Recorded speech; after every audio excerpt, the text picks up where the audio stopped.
मरकुस रचित सुसमाचार अध्याय 11। जब वे यरूशलेम के निकट जैतून पहाड़ पर बैतफगे और बैतनिया के पास आए तो उसने अपने चेलों में से 2 को यह कहकर भेजा कि अपने सामने के गांव में जाओ और उसमें पहुंचते ही एक गदही का बच्चा जिस पर कभी कोई नहीं चढ़ा बंधा हुआ तुम्हें मिलेगा, उसे खोल लाओ।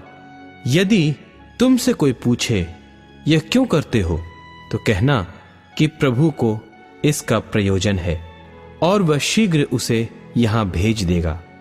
उन्होंने जाकर उस बच्चे को बाहर द्वार के पास चौक में बंधा हुआ पाया और खोलने लगे।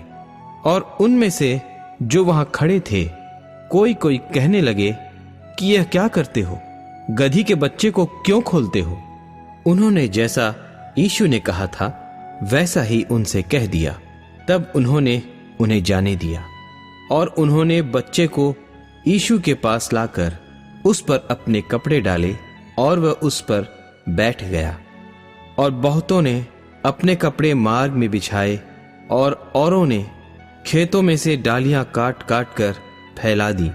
और जो उसके आगे आगे जाते और पीछे पीछे चले आते थे पुकार पुकार कर कहते जाते थे कि होशाना, धन्य है वह जो प्रभु के नाम से आता है, हमारे पिता दाऊद का राज्य जो आ रहा है, धन्य है, आकाश में होशाना। और वह यरूशलेम पहुंचकर मंदिर में आया और चारों ओर सब वस्तुओं को देखकर 12 के साथ बैतनिय्याह गया, क्योंकि सांझ हो गई थी। दूसरे दिन जब वे बैतनिय्याह से निकले तो उसको भूख लगी और वह दूर से अंजीर का एक हरा पेड़ देखकर निकट गया कि क्या जाने उसमें कुछ पाए, पर पत्तों को छोड़ कुछ न पाया, क्योंकि फल का समय न था। इस पर उसने उससे कहा, अब से कोई तेरा फल कभी न खाए।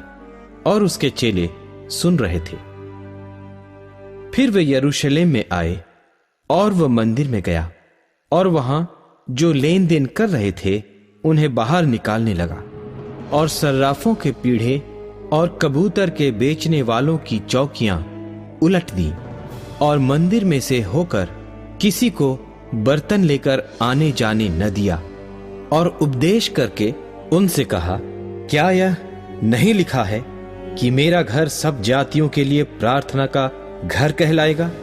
पर तुमने इसे डाकुओं की खो बना दी है।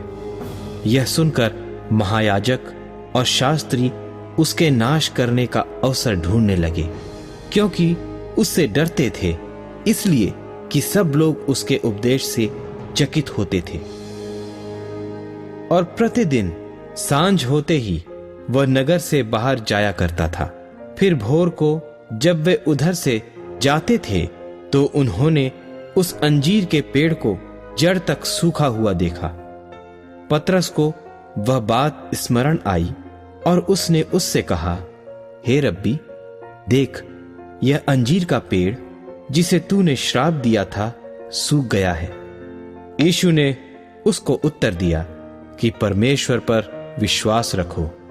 मैं तुमसे सच कहता हूं कि जो कोई इस पहाड़ से कहे कि तू उखड़ जा और समुद्र में जा पड़ और अपने मन में संदेह न करे, वरन प्रतीति करे कि जो कहता हूं वह हो जाएगा, तो उसके लिए वही होगा।